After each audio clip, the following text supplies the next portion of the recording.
అందరికీ నమస్కారం. జగన్మోహన్ రెడ్డి గారి పరిపాలనలో జగన్మోహన్ రెడ్డి గారి అండ చూసుకొని ఇష్టారీతిన రెచ్చిపోయి రాజ్యాంగేతర శక్తిగా మారినటువంటి రౌడీ షీటర్ బోరుగడ్డ అనిల్ తన తల్లికి బాగలేదు అని చెప్పేసి తప్పుడు సర్టిఫికెట్లు సంపాదించి బెయిల్ పొందినటువంటి బోరుగడ్డ అనిల్ తిరిగి లొంగిపోవాల్సిన టైం మించిపోయినప్పటికీ కూడా లొంగిపోకుండా తప్పించుకు తిరుగుతున్నాడు అనే విషయంపై సీరియస్ అయినటువంటి హైకోర్టు అతన్ని వెంటనే లొంగిపోవాలి అని చెప్పేసి ఆదేశించడం జరిగింది. మంగళవారం రోజు సాయంకాలం 5 గంటలకే అతను లొంగిపోవాల్సినటువంటి టైం అన్నమాట. ఆ గడువు తీరిపోయినప్పటికీ కూడా అతను లొంగిపోకపోవడంతో అతను తప్పించుకొని తిరుగుతున్నాడేమో, ఎటైనా పారిపోయాడేమో అని చెప్పేసి ఒక ఉత్కంఠత అనేది నెలకొనిందనమాట.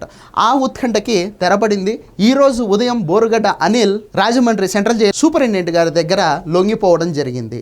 ఇతను ఏ విధంగా ప్రవర్తించాడు జగన్మోహన్ రెడ్డి గారి అండ చూసుకొని అనేది మనందరికీ తెలిసినటువంటివే.